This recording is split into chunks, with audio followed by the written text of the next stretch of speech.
And mate, this is just like last night. Again, just like how Ender beat Oreo went to a qualifying match, he faced StarDuck there as well. Oh, it's like fate. I'm getting so much deja vu. Oh my god. You know, time is the flat circle. It's in the west. It's west. Oh god.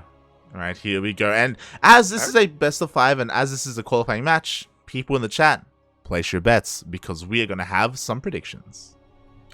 Indeed, we shall throw down those channel points to see who you believe will be advancing. As we kick off our best of 5 qualifying match now on Hardwire LE, we're of course in the bottom left-hand corner of the map, spotting all the way. In the bottom left-hand corner of the map, we have our red Protoss player coming down from the land of Sydney, representing our very own CranKy Ducklings. He is going to be representing our team. We have StarDuck. And mate, things are already popping off. Thank you so much, Vindicta Papi Mix, for the raid. Gracias. As we are here in our qualifying match, and in the top right-hand corner of Hardwire LE, going for a 12 pool, we have the Filipino Zerg player. He is blue. It is Nuks.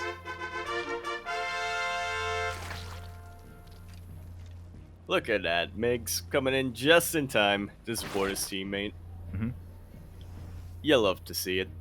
You love to see it, mate. Again, I have some grave news, Vindicta, Miguelito. I apologize, but Oreo has been knocked out. A little bit of grave news, so Oreo is not here. Otherwise, this would have been a team kill. This would have been StarDuck versus Oreo, which is, you know, bittersweet. But here, instead, it is StarDuck versus the Nuks himself with that 12 pool.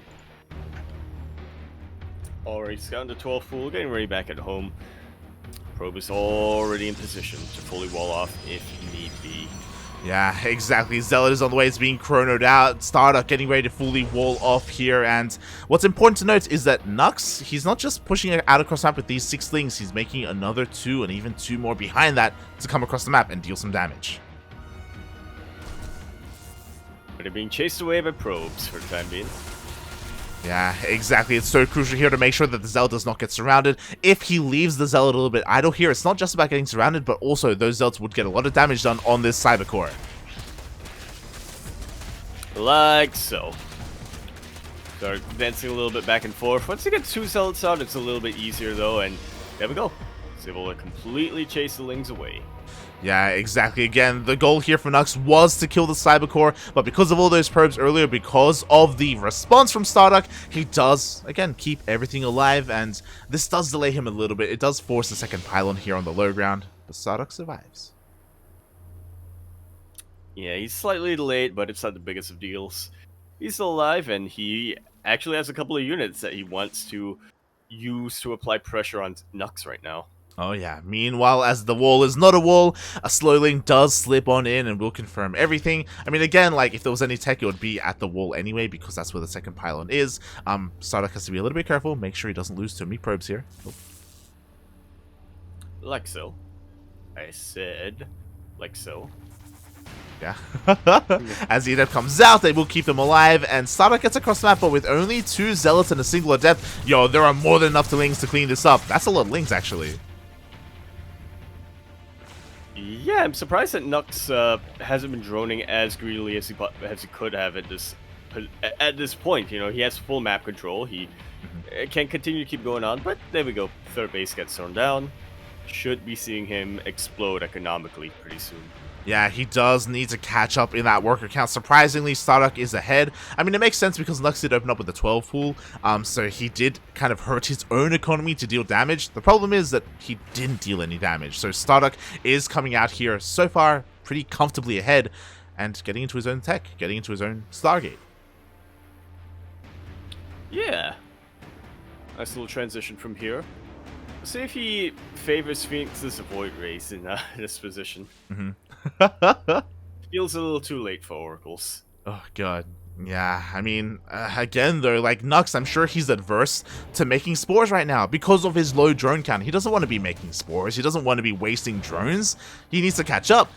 So there's a chance that maybe the Oracle can deal some damage quickly. Looking at the Overlord, he did confirm the Stargate, so he should be working on some anti-air soon. Yes, fingers crossed.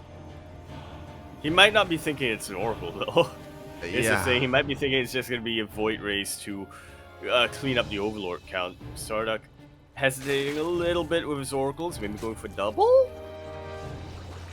Yeah, we'll see. I mean, I kind of like it staying at home as it moves out, as Nuks did make a massive wave of links. So just like Ender, he's going across the map. He wants to try and force a kill at this third base location. The Oracle sees all of this and it turns around. Nicely done. Pulsar Beam is going to be his best friend in this scenario. Still gets warped in, and it is going to utilize some of the surface area to chase these Zerglings back. StarDuck not losing too much here, just a single probe by the looks of things. At the same time, two Adepts went across the map, and the Queens are doing what they can to chip away at the Adepts, but 3 drones already went down, and there's a lot of lost mining time here at the natural base. Yeah, not ideal at all. Nuks still cutting his corners, still a little bit hesitant to throw down those Spore Crawlers, but finally he does get them down. The Oracle should not be bothering him too much if StarDuck even decides to go for the harass. Yeah. Where's that Oracle? It's just now leaving the third base as it was there, making sure that the Lings didn't really do too much. Now that he is safe and secure with sentries, with force fields, with units, he can go across the map, and as you said, I doubt he's going to deal too much damage, but I mean, it's already kind of done its job.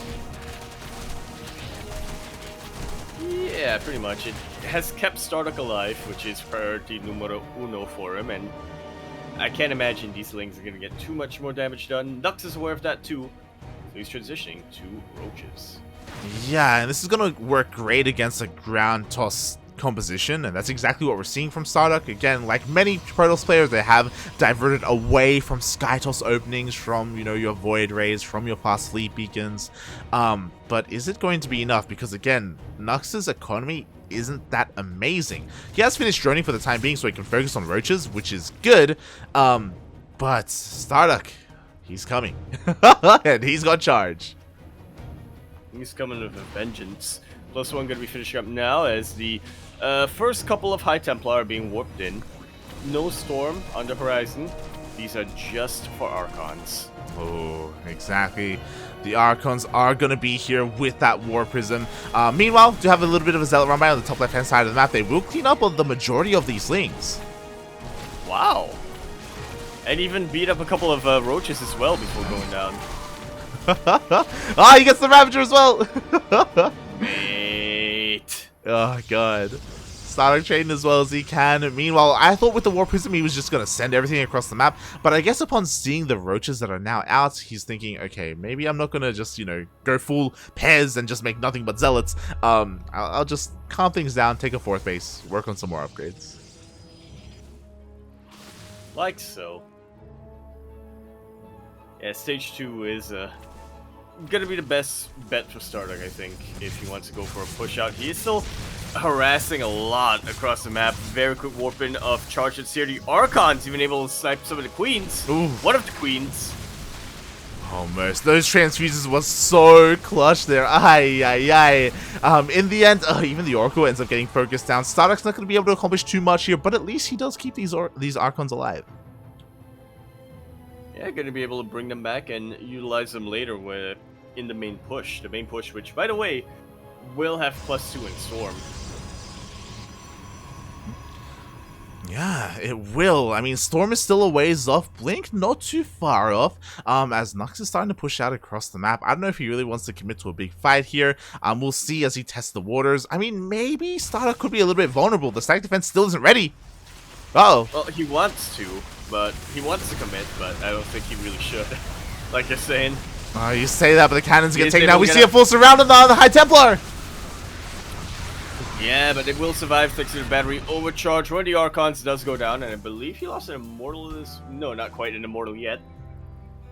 But he has lost one of the Archons, but other than that, you know, still fine for him. Still Yeah. stable economically.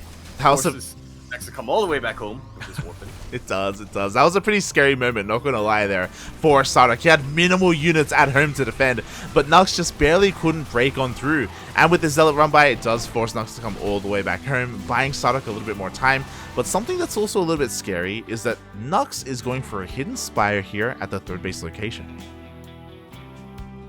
Yeah, which is something that can absolutely catch StarDuck off guard right now. You know, he does have a lot of Archons with his main army, and he does have Blink available to him, but I don't think he has that many Stalkers. He only has one. And he doesn't have a lot of cannons behind his mineral lines either, so Mutas as a form of harass for Nuks can get a lot of damage done. Oh. Exactly. They can't really fight the main army because of all these Archons unless the Roach Ravager is able to help deal with them, and we honestly don't really have too much of a buffer either. We need some Zealots. So there we go. Yeah, Zealots are on the way right now, but once again, Nuks just doing a really good job of hiding his Spire units. This fight should go StarDuck's way. The Zealots are in the back. They're not really contributing much. Yeah, but at the same time, the Mutas fly into the main base of StarDuck. This is going to be forcing StarDuck all in. He has to deal crippling damage right now because back at home, the Mutas are going to go wild. Already clearing up a mineral line, and they should be going for tech as well, but now StarDuck is starting to storm everywhere. He had 4 High Templar full of energy back then, and now that they've used it up, he is just morphing them into Archons once again. He's lost his Zealot count, but who needs Zealots when you have 5 Archons? Yeah, and here we go. We do have that Zealot warp in, by the way. The Zealots head towards the third base. Meanwhile, the Archons and Immortals go straight into the main. Is that a wise choice? Do we need the Zealots here on the front line? It looks like it's going to be enough. GG gets called, and StarDuck takes game number 1. That attack upgrade advantage, I think he got +3 towards the end there. Against the +1 ranged of Nuks. Really went his way. The Mutas were a nice little touch towards the end, but once again, like it so often is in ZVP like this, too little, too late. Yeah, I mean, the Mutas were doing great, and they could probably keep doing great, but there was nothing to really stop the main army. There was a decent Roach force, but we saw the Storms land time and time again. The Roach Warren went down, which means there were no more Roaches coming out, only Lynx, and against Archons and Zealots, mate, you need Roaches. So that was very well executed there by StarDuck. Honestly, it was pretty close just because, again, if StarDuck had waited longer, then he wouldn't have been able to hit his timing, and Nuks may have been able to hold. Yeah. But he did hit when he hit. So it was not too late. I'm not sure what I was going. I tried to continue with what you were saying there, but yeah, I feel like this game really did show the strengths of StarDuck, so to speak. You know, after defending against the initial wave of Lings and Roaches, he was able to get to 4 bases. He was able to secure himself there. And when we're at that point, right, when StarDuck is economically stable and mining from 4 bases, that is when he really gets to shine. Mm-hmm. Oh yeah, and that's exactly what we saw there. And we'll see if we're going to see more of the same, or something a little bit different as we dive into game number 2. Numero uno, which is going to be on Glittering Ashes. LE, we're of course in the top right-hand corner of the map, spawning all the way in the top right-hand corner. We have our red Protoss player coming on from the land of around Sydney Harbour. Floats around in the Harbour as he is Duck, representing our very own team, the CranKy Ducklings, or I guess the Grumpy Geese, as I've been informed. He is StarDuck.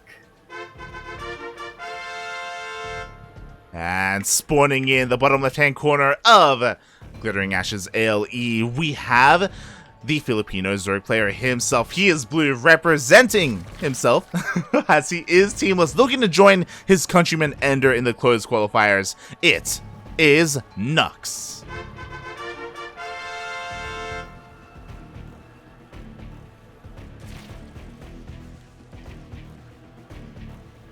No 12 pools for now, which makes a lot of sense. We are on Glittering Ashes after all. Yeah, a much larger map. It's a little bit more difficult to really pull a 12 pool off. And we saw how well StarDuck handled it in game 1. I feel like Nuks would be crazy to try it again at all in this series. He would be crazy to do that, but I do think that Nuks is a little bit of has a little bit of crazy in him. Oh god. I mean, you know, he has been learning from Ender. Yeah, he does come from the same land as Ender, so you're not wrong. I wouldn't put it past him. Boy. As so far, pretty standard openers here, other than the fact that, of course, Nuks was forced to take the unnatural natural. StarDuck did deny him his own natural, so that could come into play, but I don't know if StarDuck is really one to go for something like Glaive Adepts. Yeah, he's definitely likes to get a little bit slower in the early game nowadays. He has been able to stave off the PvZ influence for a very long time. Oh god. Yeah, he staves off the PvZ influence, but he's, you know, engulfed in KS2, so I don't know if it's a I don't know if it's a good thing or not.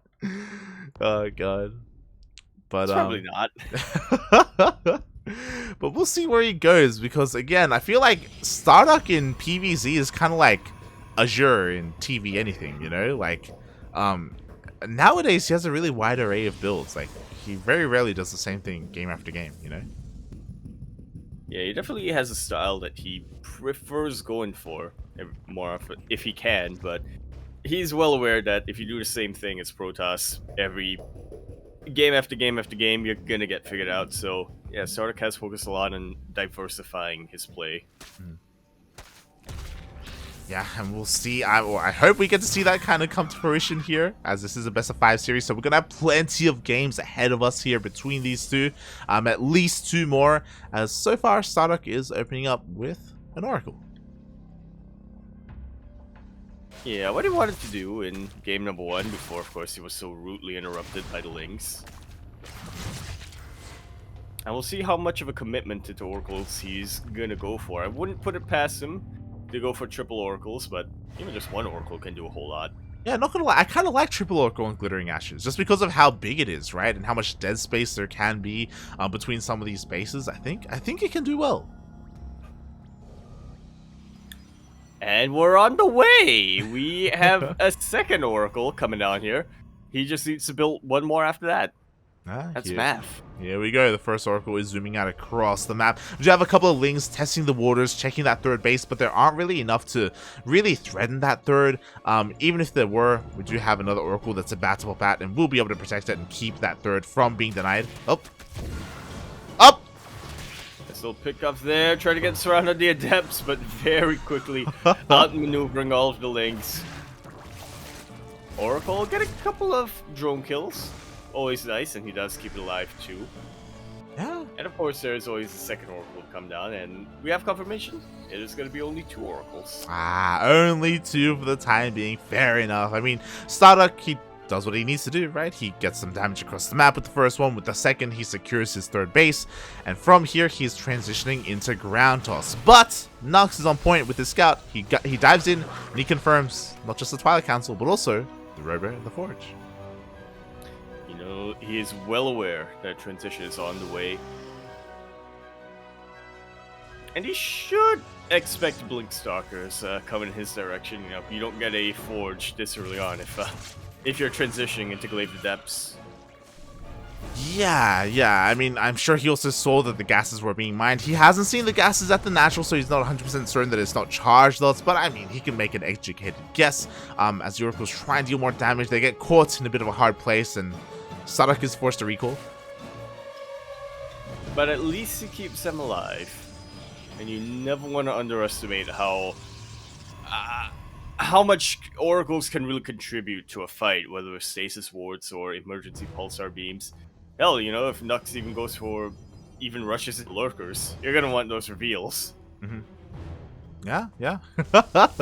Oracles, they can be invaluable as energy-based units, but StarDuck is actually getting ready for something here now that he's, for the most part, content, saturated on 3 bases. +1 and Blink are on the way. 4 more gateways. Oh my god, I say 4!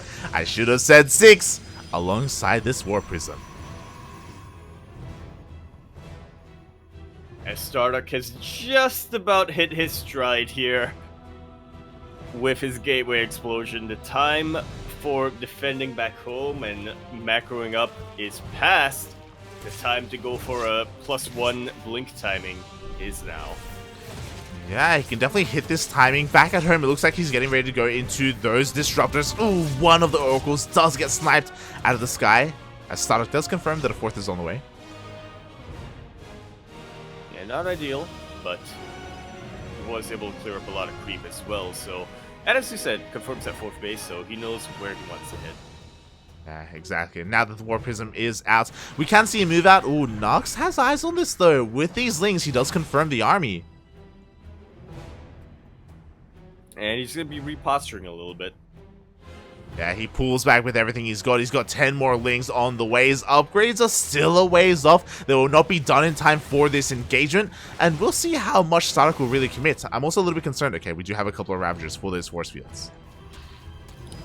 Yeah, as much as I do think that it's a pretty potent army, it is a very small army, so StarDuck unwilling to take an unnecessary risk here. He instead is just going to secure his 4th base. Yeah, and Nuks... Exactly, Nuks bypasses the army. The roaches do get scanned here. They do get revealed, so a couple of roaches are going to get picked up, but the rest of the Ravagers go straight. And the wall is not a wall, Yaku! The lings are coming in. Surround the disruptor immediately. But thankfully, since it was a disruptor, it was able to deal with the lings very, very efficiently. And now things are looking up for StarDuck. The Ravagers didn't dip into the natural base. They were attacking that gateway. Force fields are looking absolutely beautiful for him right now. Oh my. After isolating little chunks of the army, StarDuck holds without losing anything. Literally nothing. Not even a disruptor. What?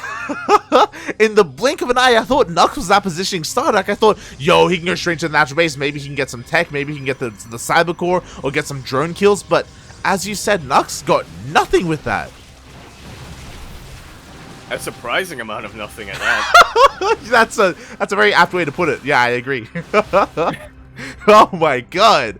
Meanwhile, StarDuck, now it's time to go. He has his disruptors, 2 of them already on the map, another 2 behind this, gonna be rallied as well. And Nuks, I don't know if he's gonna have enough to hold here, especially not if, oh, he can't give away roaches for free like that. Yeah. I mean, StarDuck has utilized a lot of the energy on the sentry, so he's not going to have as many force fields. Nuks now working on surround, but these are Blink Stalkers. Oh, they are Blink Stalkers, but the War Prism cannot blink. StarDuck has to do so much to try and make sure the War Prism is saved from those biles, and it looks like he will. Yeah, now fighting in a choke point, which is absolutely what he wants to do. Well, yeah, StarDuck, he doesn't overextend. He waits a little bit longer and meets up with the rest of his disruptors, now with 4 of them. That's a lot of Novas. Oh god, they're exposed! That's a lot of exposure, yep. Ugh. 2 of them immediately getting picked off. It feels like StarDuck can only get 2 disruptors at a time. Purification Nova doesn't get too much, but is doing its job of zoning the army away. Yeah, exactly. Does keep Nuks at bay for the time being. So Nuks, not bad here. He was able to hold on. He was able to pick off a couple of disruptors. I'm a little bit concerned though because he's tunnel visioning a little bit too much. His drone count is good, but his base count is not, as we are 4 base versus 4 base. And that always favors the Protoss player. Oh god, no! Very juicy Purification over there. Not as bad as it could have been.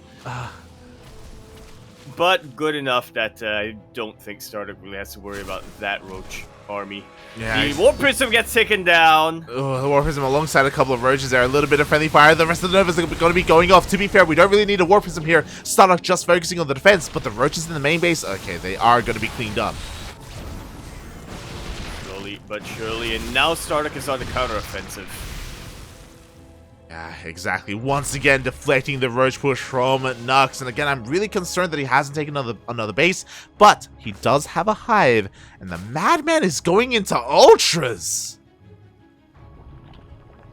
I thought for sure we were going to see Lurkers get thrown down, but no. We're going to get Ultras instead, which, I mean, there aren't any Immortals out, but Stalkers are still really good against... Ultras, you know, just considering how well they're able to kite them. Yeah, I mean, a lot of this is going to come down to the scouting. Like, right now, StarDuck has been very preoccupied with the army. Nuks going for another massive run by the walls on the wall! Ah! And the Lings are coming in. Exactly. StarDuck, almost everything returns back home, but no, he's still active here on the map. He still wants to fight. Yeah, may as well. He has a lot of confidence in those zealots to hold the line. Purification Novas do get a couple of juicy shots. The Banelings not really able to connect just yet, but they're starting to catch back up. He's fighting off of creep now, which is not ideal. He blinks on forward, StarDuck immune to save these disruptors, and loses a couple of stalkers in the process, but well worth it to keep the high-tech units alive. And after all said and done, I mean, StarDuck, he does end up defending. He's transitioning into SkyToss, which I think is a good idea, but maybe a little bit too late because Ultras are coming out. Yeah, well, we'll see. We'll see. Yeah, StarDuck, he needs Void Rays right now more than anything. I'm a little bit afraid that he may wait a little bit longer. Meanwhile, massive Blink run by! Does come in, but once again, these are disruptors. They don't take friendly fire from their own Purification Novas. They are able to deal with a couple of these lings, but StarDuck will be forced to come all the way back. Yeah, both disruptors get taken now, so nice and done there by Nuks, dealing a lot of damage with the lings. At the same time, his roaches are hitting the most fresh base of StarDuck, taking down the 5th. Which is worrisome. A lot of his bases are starting to get mined down. Oh. Yeah, but is this an overextension? The Ultras are about to rock up as well, but at the same time, Novas have been connecting. I mean, does Nuks have enough to really fight this Protoss army? Well, even if he does, he is splitting up his army a lot right now. Look at that, Ultras. I'm telling you, not exactly ideal against Stalkers specifically, but especially when these Stalkers have +3 ground weapons. Exactly. Meanwhile, StarDuck back at home. The reason why I wanted Void Rays was I didn't necessarily want him to wait for the Fleet Beacon to make units, but now he has survived. He weathered the first wave of Ultras, and carriers are on the way. Yaku, what kind of anti-air do we have here for the Zerg player? Biles? And, yeah. Biles? Ah, another run by StarDuck! Please! Warlock! The door. Oh god, not like this. The Ling's gonna buy a lot of time here, but you are 100% correct. Biles are the only anti-air for the Zerg player, and Queens, which he's using primarily to, you know, spread creep and inject. Yeah, they're definitely not gonna be in the front lines. Hello? Okay. Yeah. Let's deal with those couple of units. Yeah, a couple of Stalkers do get dealt with. Meanwhile, Nuks is committed once again, forces to cancel on this 5th base. It's always funny seeing Banelings get popped by Archons before they can even connect. And that's exactly what happened right now. Nuks trying to get a good concave, but it's not quite able to push in just yet. Yeah, I am really concerned here for Nuks. As soon as he saw the carriers with his Ling run by, he drew down 2 Spires for double upgrades. But again, this is a very late response to get Corruptors out. Because of that, there's going to be quite a number of units in the air before there's really anything Spire Tech related. Yeah, and even with this time there is a wall, and yeah, even with the Corruptors that should be coming out here to deal with the carriers, it's still very tricky to deal with SkyToss without Vipers, or at least Infestors. It really is. Meanwhile, massive Ultra run by into the main base. At the same time, StarDuck is being pulled apart. He all army hockeyed everything went home to defend against these Ultras, and that means his 4th is gone. That's actually very worrisome right now. And StarDuck is going for a very expensive unit composition, you know, as much as Nuks might not really be able to deal with the units of StarDuck. It still costs a lot. The Disruptors are so exposed, but they do get a very juicy Nova off before going down, and now StarDuck, he's got to be feeling it. He's got to be feeling at least a little bit pressure to push across the map. Nuks is maxed out, by the way. But the army supplies are in StarDuck's favor. Well, I mean, Nuks is maxed out with Ultras. He just made 5 more Ultras. He has 11 Corruptors right now. I don't know if he really has enough to make this work. We'll see. We'll see if he's going to be able to focus down these carriers. Storms are starting to land. The Stalker's not acting as enough of a deterrent for the Corruptors, it seems, but the Corruptors go down regardless. The Archons and the High Templar were taken out, but there are still carriers in the skies. There's still a Disruptor on the ground, and there are still Stalkers. Big StarDuck has just about done it. GG is called, and now he only needs un momento por favor to qualify for the close qualifiers. GG, well played. StarDuck may have been down in overall supply, but in army supply, that is where it mattered most. And we saw just the mass storm on top of those corruptors. We saw him try to focus down the carriers as quickly as possible, but the corruptors were bunched up incredibly so. And StarDuck knew exactly what he needed to do. All he had to do was focus on the corruptors. Once they were dealt with, carriers reign supreme. They absolutely do, and the only alternative for anti-air spiles. Yeah. Oh my god. Yeah, definitely a couple of questionable plays coming out from Nuks here, but I feel like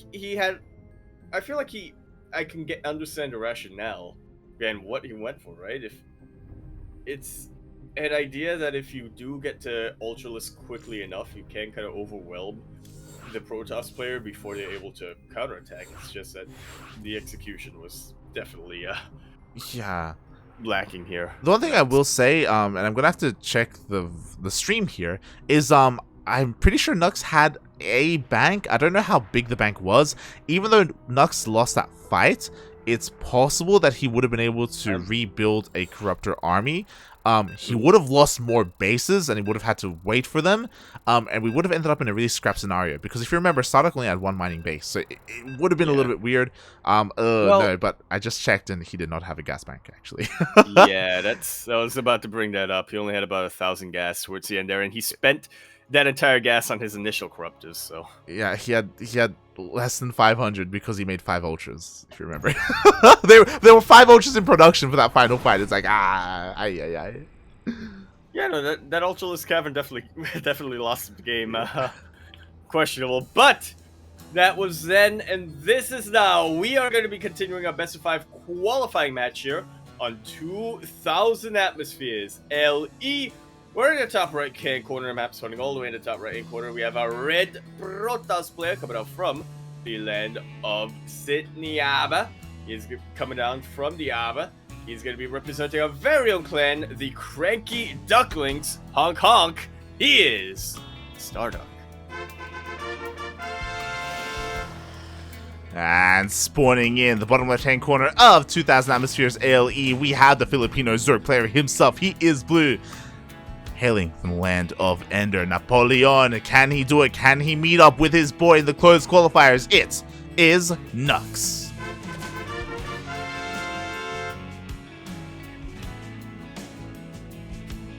And I do have to agree with Demi in the chat. Despite him already spending his bank and having a bunch of ultras on the way, could have cancelled. Because that would have been a massive gas return. Oh, it's just, yeah, sometimes it's not really something you think about, canceling your ultras to make corruptors. Oh. Well, because, yeah, ideally you're at a point where you don't make corruptors with ultras. You're like, or at least not 5 ultras. You're like ideally you just don't have an ultra cabin, you know? Yeah. It's like, yeah, you don't think about canceling the ultras to get more corruptors because, well, you don't make ultras in the first place. There are definitely scenarios where, as a Zerg player, you want to get a couple of ultralists if your Protoss opponent is, say, going mass Sky Toss with a couple of High Templar on the ground. This was not that scenario. Yeah. Oh boy. Well, regardless, GG, well played. StarDuck wins the mental game there. Oh my god, and now we are getting into game number 3, where StarDuck only needs one more to advance on. Nuks has to have a hell of a comeback. Love Ranger in the chat here who predicted that Nuks would advance. He's like, what? No. What? No! He's like, my bets! My grapes! They're all going down the drain! Oh god. It's like, bro, what? Ay. You know what? You know what, Ranger? Maybe you should get Nuks into some custom games. You know, help a C bro out. You know. You know, yeah. Yell at him. Yeah. Like you yelled at Ares. yell at Nuks like you yell at Ares. Let's go. True. Oh. Go full Tiger Mom. Oh my god. Alright, Well, here we go. We are getting into game number 3, and again, StarDuck is so close to qualifying. Once again, opening up with the Oracle, and thankfully, once again, Nuks doesn't go for a 12 full. Yeah. It's, ICS kind of recognized that, you know, Spez was saying, StarDuck is kind of king instead of holding 12 fools. I don't think any Zerg player has been able to pull that off on him for the past couple of years. Yeah. Shout out to Pez for making a YouTube tutorial on how to defend against it. Based on StarDuck. Yeah. There you go. Oh god. So very nicely done here as StarDuck going for Twilight Council and throwing down 3 more gateways. Oh my. Now that's a little bit of a tell, I imagine. Nuks is he's making more links, by the way. He's flooding links behind this, Yaku. He's flooding links. He's gonna break in. No. Full ender. This is his full wall off, thankfully, and more adepts are going to be warped in right now as Gateway did finish up for StarDuck here. The Oracle went across the map. We need it at home, StarDuck. We need it at home. The adepts go down, and now another wave of links shows up. And the Gateways are in a lot of trouble, but once the Oracle comes back home, it should be fine. I say that as StarDuck is going to lose a Gateway. 1 Gateway will fall. Shield Battery does finish up, though, and with the help of the Shield Battery, the Gateway will manage to survive. And now suddenly, the 4-gate Glaive Adept is a 3-gate Glaive Adept. Look, Pez was able to make it work. True. So. True. Oh, God. So very nicely done here by Nuks. Obviously, he did eat into his own drone count to make this happen for the mass link flood.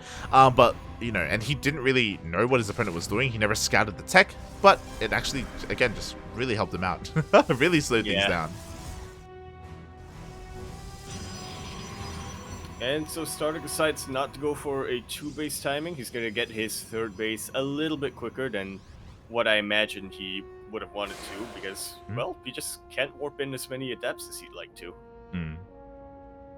Yeah, exactly. He's still going to go across the map. I mean, at this point, you have to, right? You're committed at this point. You know, you have you have waves finishing up, and you can't just cancel it. So he's going to go across the map. At the same time, Lings were in the middle of going for a counterattack. They will turn around, though. They will come back home. And they will not quite get the surround on these steps yet. StarDuck going to be an absolute terror at the 3rd base. Yeah, exactly. It does force a lot of lost mining time. He does not commit to the shade. Oh, thinking about maybe trying to chase down the drones. He wants them so bad, Light. But he can't find them just yet. Yeah, exactly. They've eluded him for the time being. As we do have another shade. Oh, he does find them. But this time, he also finds a bunch of Lings, so it doesn't commit to the shade. Try to come in from an angle, but yeah, the Lings are going to be able to intercept and surround these adepts. Come into the shade! Does commit. There was no surround waiting for him, but the Lings are going to be able to keep up with him regardless, and Nuks will be able to clean this up.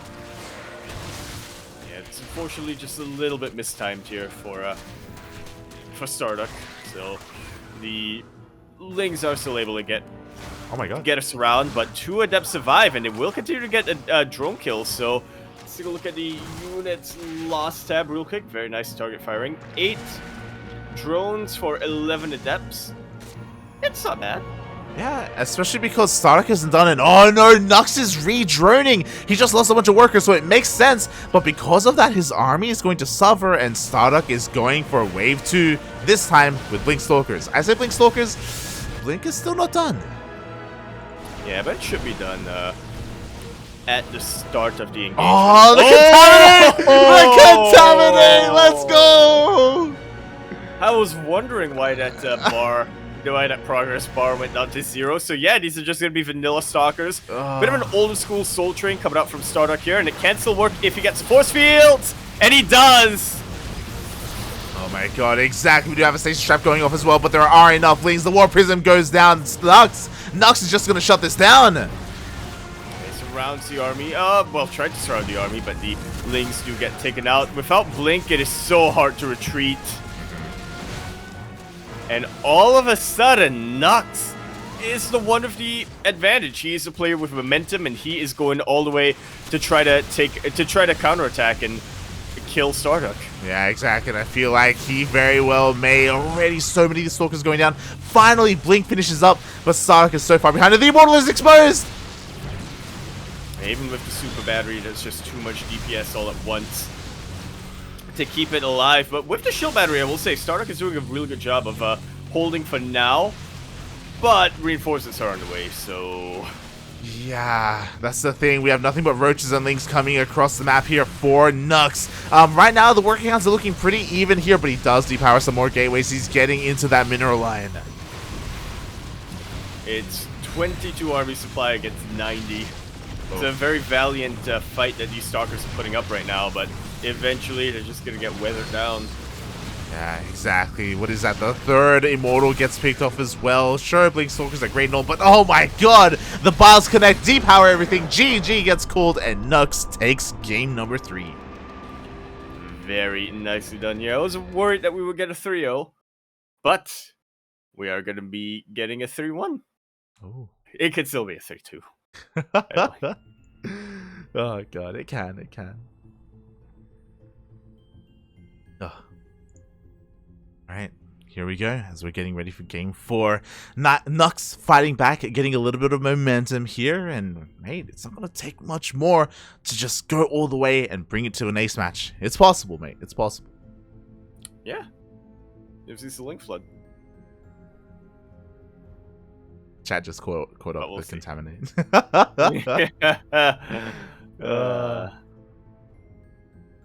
Beautiful. I have to wonder if, how much of an impact Blink would have had in that fight, because no doubt Blink is one of the most valuable upgrades for Protoss, one of the most valuable spells for Protoss. But would it have been drastic enough to have won started the game? Maybe, but also maybe not. Yeah, I don't know if we can say won the game, but the game would have been very different. The fight would have been very different. I don't know if it would have ended then and there, but it would have looked much better for the Protoss than what we saw. And now we're just gonna get ready and get game number 4 on the way.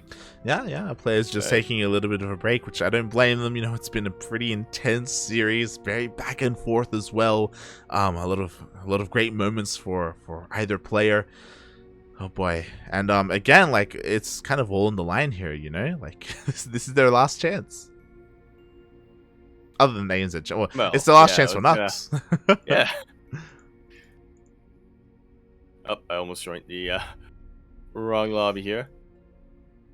As I did notice that Pez and Quantel have come out of game. They have started a series, which is going to be the other qualifying match of the evening. Which means it should be a TVP. Oh, yeah. Oh, we're missing out on Tez. Maybe we'll be able to catch the tail end of that series later on. Shout out to Quantel, you know, after taking down Chappie, he took down Justice Simon 2-0. And yeah, now he's up against Pez, or maybe Tez. It should be Tez. It might be Pez. I feel like it's really risky to play as Terran against Quantel just because, like, we saw how crazy he was last time. Like, in general, Quantel is a scary opponent. Yeah, especially in that PvT matchup. But, you know, just hashtag play like Piglet, and you'll be fine. Oh boy.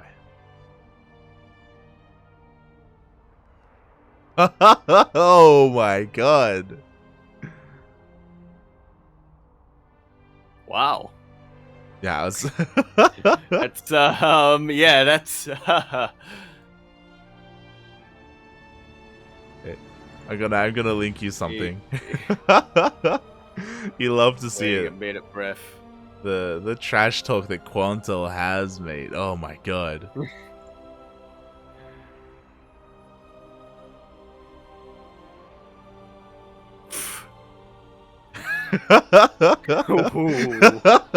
Quantel coming in confident, saying that he's gonna 3-0 Pez. Oh my god. Mate. Again, I'm sure we're gonna. Confident. Yeah. I'm sure we'll get updates on that series as best we can. Yeah, slowly but surely they should be coming in, and but for now, we're just gonna try to get our hands on Nuks right now. He is taking a little bit of a break as to use the bathroom real quick, but you have to wonder. So we're gonna be loading in on Berlingrad, and I don't know. Do you think this will prompt Nuks to go even more aggressive than he already was in this series, or is this now the time for StarDuck to throw down the gauntlet and say, "All right, I am gonna, proxy charge with you now"? Yeah, I'll be honest, I am really afraid that Nux may be tempted to 12 pool. There's a lot you can do, right? Like Nux may even go just like full dark and just like 12 pool proxy hatch, you know? And there's a lot that you can accomplish with that, but I just don't know if StarDuck is really the player that you want to do that against. Because he just has so much experience. We were talking about how good his defense is, and that's because, like, mate, he would play against, like, New Mike and Gokujo on a weekly basis, you know? Like, he's well practiced in that sort of thing. Yeah, if it wasn't for the fact that StarDuck was on match point right now, I would absolutely want to see Nux going for a 12 pool on Berlingrad, but I definitely agree with you there, Light. It's not a good idea to do something like a proxy hatch against StarDuck of all players. Yeah, it's a really risky thing to do, but it's really risky. But at the same time, it is Berlingrad, so it's good on that map as well. Like so I understand the temptation.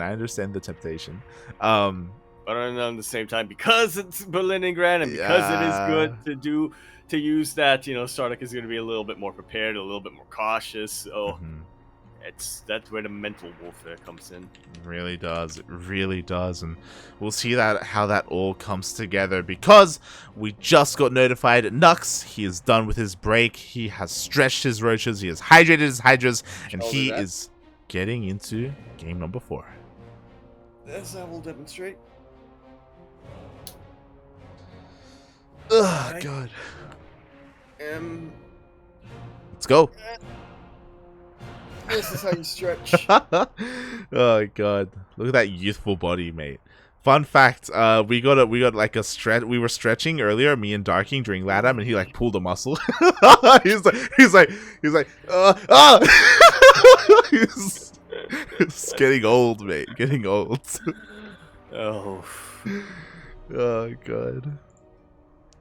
Poor Papa Darking. Yeah. That's why you should all, just tune in to Darking 665 to, support his, I thought you were gonna say, mate, tune in now while you can, like, it's not gonna be around forever, Oh, God. Alrighty then, we are done with the breaks. The breaks are off. We're going full steam ahead onto Berlingrad LE. We're here, of course, at the top left-hand corner map, spawning all the way in the top left-hand corner. We have our red Protoss player. From the land of Sydney, currently getting 12 pools. He's going to be representing our very own CranKy Ducklings. He is StarDuck. He couldn't resist the temptation, Yaku! Because spawning in the bottom right-hand corner of Berlingrad, ALE currently down 1-2 in this best of 5 qualifying match, but not out of this series, looking to fight back with a 12 pool. It is the Filipino Zerg player. It is Nuks. I like to think that he spent his break thinking about whether or not he should 12 pool on Berlingrad. It's flipping a coin, mate. Yeah. Now we got the answer. He flipped the coin went under the bed, so he had to, search for it a little bit, and then at that point he forgot whether or not heads was 12 pool or tails was 12 pool, so he had to flip it again. And went down the toilet, and then, he had to find another coin. As everybody's cashless nowadays. Yep, and here we go. The lings are coming out across the map. What's important is that StarDuck did scout this, by the way, and he is fearless. Still working on his Zealot, working on his wall. Again, Lings do hit across the map that much faster on this map, especially because that mineral patch has been mined out. And they're about to hit. Cybercore is now on the way, and a Zealot as well to plug in that gap. I was very worried for a second, but with that pylon, should have a full wall. Yeah, it does have a full wall for the time being, but again, that is not the goal here for Nuks. That's why boys have to be pulled. StarDuck has to protect this Cybercore. Very good denial on the surface area of that Cybercore. Exactly, and so far, the dance continues. You know, we haven't had any losses really on either side. The probes have all survived for the time being. Cybercore finishes. Second Zealot is still on the way. Now, once it pops out, it should... Oh, no! There we go. Oh! StarDuck, please! Don't get surrounded! Unfortunate rally on these Zealots as they both do get surrounded, but, you know, with the tankiness and with the DPS, they are able to delete these Zerglings before they can really get much damage done. Again, it is not ideal to be losing a Zealot this early, but he is safe. He is safe. Yeah, exactly. Like, that was really unfortunate what happened to StarDuck. He adapted very quickly. He pulled his second Zealot and he just kited his heart out to make sure that things wouldn't escalate any further. Because of the death of the Zealot, that means that the two Zealots and the one Adept can't go across the map together to wreak havoc and get drone kills. So instead, like, Nuks is safe from the counterattack. For now. Exactly. Meanwhile, the Adept is here across the map, and StarDuck needs to scout. Why? Because there is no third. The third is pretty late, and oh, can he deny it? Oh! Oof. He's gonna try, but he cannot. This is why Adepts need to have grenades. That's why Adept should be Reapers, mate. There you go. Should also have the ability to jump. Let's just combine Adepts, Reapers, and whatever the Zerg equivalent would be.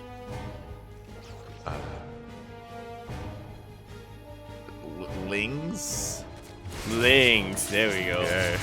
So they can get a speed upgrade and an attack upgrade as well, so you can just zoom around. They can shade, they can jump, they can throw grenades. There you go. You know?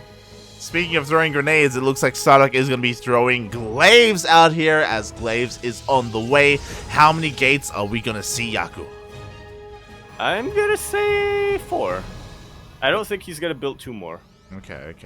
So far, there are 4 here on the map, so not very committed. What's important is that, this was actually a Twilight Council first. And despite the fact that this was a Twilight Council first, there is no Robo alongside this.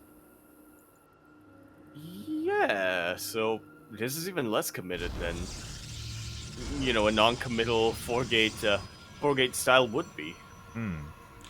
Yeah. Interesting. So he gives up on the Robo. Instead, he goes for a faster third base. 20 Lings are in production. I don't blame him. Nuks wants to defend against the Adepts. And now I'm really concerned because Nuks is going to have plenty of Lings to defend against these Adepts. And then he's going to be free to counterattack. Yeah, again, we are on Berlingrad, so it doesn't really take much to get across the map. Nuks doesn't even want to counterattack. He just wants to attack without a counter. He's going across the map, but the wall of Adepts are here back at home. StarDuck never committed to any kind of aggression across the map, and because of that, he will hold on to his third. Alright, then free to continue on to the next phase of the game, which will involve a Robo and a Forge, so we should be seeing a Blink transition coming out from him. Yeah, we definitely should. There we go. There is Blink, as the gases in the natural have been taken, so it is not going to be charged. Meanwhile, StarDuck! He gets on top of the ramp. He does have quite a nice choke point. Yeah, Nuks ain't taking that bait, but because of that, StarDuck is now free to move on into the main base. Yeah, and he even gets behind the mineral line as well. The boys are being pulled. Aye. Drones are falling, Yaku.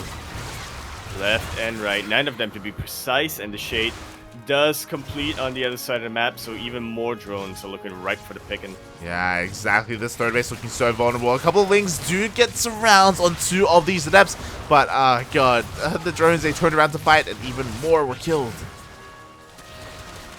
Game-ending damage rate. Well, not quite. So 13 drones have been killed, and that's devastating for Nuks' production right now. A follow-up from StarDuck is going to look terrifying, but he Yeah. has been able to keep a lot of his roaches alive, which is something, so it's not looking good for him, but it's not hopeless either. Yeah, I mean, unfortunately, Nuks just has to rebuild his workers. Like, his drone count went quite low. I think he went down to 33 drones, which is not where you want it to be. He can't really sustain any kind of roaches because of that. And StarDuck, he should be pushing out pretty soon. I'm a little bit disappointed. He does push out with his War Prism, but not with the rest of his army. So, looking to harass, not a big committed attack. Yeah, well, there's definitely an opportunity for StarDuck to move out with what he has, but, you know, again, with StarDuck, he likes to play it a little bit safer. He doesn't want to push out unless he has a healthy enough immortal count. Yeah, so that means he's going to give Nuks a decent amount of time. You know, Nuks, he's going to be able to rebuild his droning up even further, getting his lair, taking his gases, so he can actually work on a decent roach army. But Blink is done. +1 on the horizon. StarDuck should be pushing out soon. You say should. Let's go. You say should. He should. The observer? He should. He may be waiting for the observer, just to clear creep. Maybe. True. Yeah, that would make sense. Like, you know, unless he waits for charge. Nah, there's no way. There we go. Yeah. The immortal is blocked by a zealot, by the way. Okay, he moves it. He moves it. Okay, the immortal is on the way as well, and this is going to be a little bit scary. We have 11 roaches at the moment. We're about to have 15. We don't have roach speed. We don't have +1. Nuks, because of that early game damage, like right now, he isn't looking too intimidating. Yeah, even going to be losing his 4th base. Or canceling it.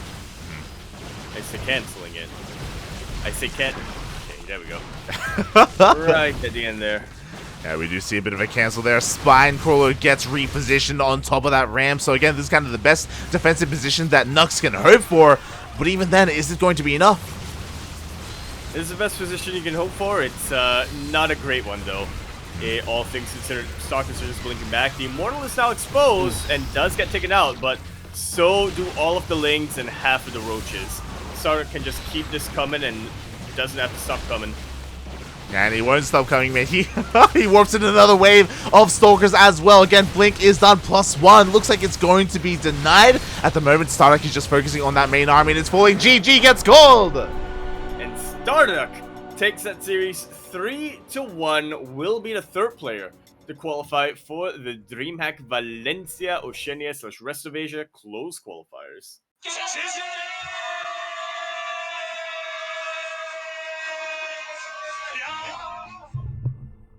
Very, very, very nicely done here by our very own CranKy Duckling. We will have ducks continue on in DreamHack, and that is always something to be excited for. Yeah, definitely. GG, well played. StarDuck does take the series 3-1 again. He did stumble a little bit. You know, Nuks was able to fight back there, but yeah, I think we were both a little bit concerned about 12 pulling on Berlingrad. We For saw good that. reason. Yeah, StarDuck, he lost a zealot in the defense, and that's it. Yeah. Oh. And losing that zealot was also just about the best. Was just about the worst case scenario there for StarDuck too. So you know, it's definitely looking very solid in the defense. Actually, looking very solid in this series overall. Whoop. Yeah. And actually, hold on. I need to make an adjustment to what I said earlier on. I said StarDuck is the 3rd player qualifying for the close qualifiers, but no, he is actually the 4th. As Pez, Wow. despite starting his series later than ours, has taken out Quantel 3-0, kind of flipping the script on Quantel's promise there. Yeah. What I want to know is, what race did he play? That's a very good. You know what? I'm just gonna ask. Pez is in game right now. Actually, god damn it. Shaking my head. I would love to find out whether he played as Protoss or as Terran. But yes, GG, well played, because StarDuck and Pez, 2 Australian players, have made it through to the closed qualifiers. Yeah. We're getting them to represent. GG.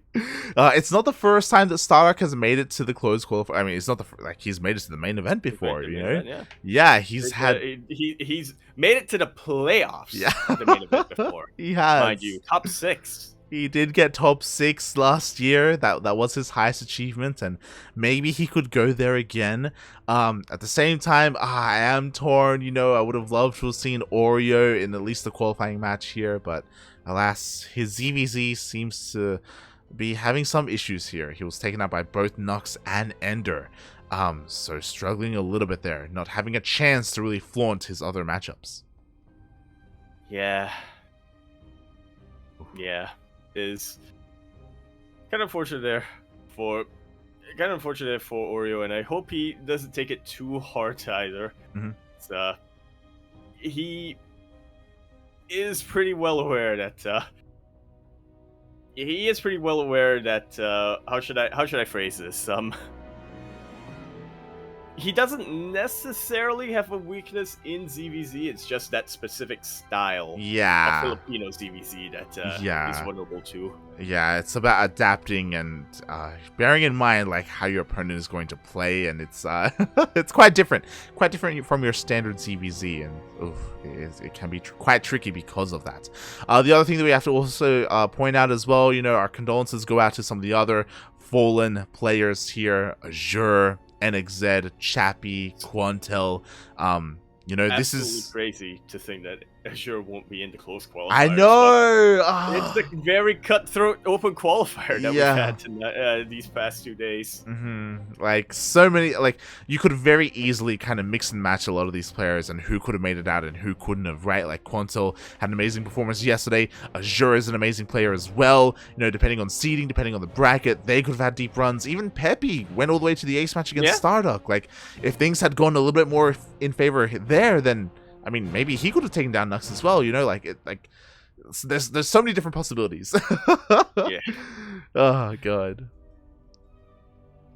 But it was not meant to be, at least not for Valencia, but that is not the only DreamHack Masters that we will be having this year, as over in September. There is always Atlanta, but again, because we only have 2 DreamHack Masters, it's going to be a bit of a long wait. Now, I do know that Home Story Cup is going to be open to a lot more players. It is, from what I understand, what Naruto and Take have been saying, it's about going to be 90% of the players there are from qualifiers. Only 10% will be invited. Ooh. So there's another chance.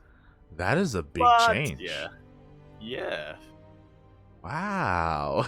And it isn't just Home Story Cup. Don't forget TSL. There's also going to be a TSL in between DreamHack seasons as well. So we may have lost DreamHack Fall, but we have gained TSL and Home Story Cup being a part of the ESO Pro Tour circuit. So, you know, there's still going to be plenty of things available for players to compete in. And when it comes to the Australian players that didn't make it here, there is also ANZ Champs. That will also be next week. It just hit me that we had no Kiwi players. Yeah. Feels bad, man. Like, you know, I mean, Crimson and Mighty Kiwi, they did say that, you know, them even coming back out of retirement for those first two seasons of ANZ Champs was like kind of a surprise even to them. You know, they weren't really sure if they wanted to. They did come back just for that 1 year though. Yeah, don't really have busy being old. yeah, feels bad, man. Feels bad. Hopefully one day we can have another player from New Zealand rise up. I can't really think of any off the top of my head right now, but you know, hopefully one day. Fingers crossed. Fingers crossed, mate. Fingers crossed. It's gonna be a Licks. She didn't have wrist issues, then maybe, you know, maybe. Regardless, GG, well played. Congratulations to all the qualified players. As a reminder, they come back tomorrow. Back to back. The closed qualifiers will be tomorrow. That does mean that Ender, StarDuck, Pez, and Piglet will be facing some people that are in the chat. You saw them there. Demi, Ranger, they're going to be a part of that. Risky, and the final player will be Raza. Oh boy. Yeah, it's gonna be a very stacked best of 8. This is gonna be a double elimination bracket there, and 4 of those 8 players will be advancing to the actual regional main event, and that's gonna be something we got to keep our eyes on. I have felt a little bit deprived, not gonna lie, Light, of Ranger and Raza, Demi as well, but we've been able to cast Demi quite a bit in Sparkling Tuna Cup, so not as much. But of course, before that, we do have another close qualifier that's gonna be happening, don't we, Light? That we do. Quickly checking the calendar here. It looks like in a little bit of time, in 2 hours and 30 minutes, we will return here with another broadcast. We will return with DreamHack Valencia closed qualifier for Taiwan, Hong Kong. Oh, yes. Yes, indeed. This is one that I guess we were definitely looking forward to quite a bit here for since the start of the qualifiers. Pretty much since the start of the qualifiers, we have had our eyes on quite a number of these players. They are of course going to be Beastork, Little Wolf, Eternity, and Nazin from the open qualifiers going up against Expect, Lemon, Mystery Man, and Rex. Yeah, nice little race diversity there. You know, a decent amount of Terrans, Zergs, and Protoss. A lot of Terrans. Perfectly balanced. Yeah, like mate. balanced, mate. Let's go. So yes, as you can see on the screen here, I have switched the scene over, and yeah, that will be what we are casting in 2 hours. So if you're interested in this region, if you're interested in more StarCraft, we will be there. Most likely we'll be following, it's hard to say. I actually haven't looked at, the bracket is out. Out yet? Yeah, it's out. Oh, okay, let me take a look at them. Ooh. Rex versus Little Wolf is kind of hype because Little Wolf was popping off, not gonna lie. Yeah. Beastork versus Expect. Oh my god. Howlin'. Yeah. Mystery Man, Eternity, Nazin, and Lemon. And Lemon being pretty much the Pez of Taiwan. He has the ability to pick which race he wants to play. True. So it's gonna be a stacked bracket. It's hard to. We'll probably have a little bit of discussion off stream. But I'm leaning towards. We have time. Yeah. I'm leaning towards either covering Rex and Little Wolf or Beastork and Expect. Yeah, those are kind of calling to me the most. We'll figure out what we want to see. Yeah. I feel like we don't cast enough Rex. He shows up every now and then for ESL Pro Tour. Surprisingly. Yeah. Surprisingly, despite being... I still think that Rex is the best Zerg player from Taiwan. We don't really, specifically the two of us, we don't really cover him that much. Yeah, it's a shame. I wish... I want some more Rex in my life. And hopefully we can get some. As again, that will be in 2 hours, and that will be our final broadcast for the night. And then tomorrow we do it all again. We do have another 3 broadcasts tomorrow. Indeed. One after the other. Oh yeah. Tomorrow is North America, Oceania, and China. I'm getting flashbacks to the client. No, and ESL Open Cup Asia. I forgot about that. Oh my god. Do we go for the quadruple cast? I may have to call up Chase. We'll see. Oh god. Wait, what's it called when it's 5? Quintuple?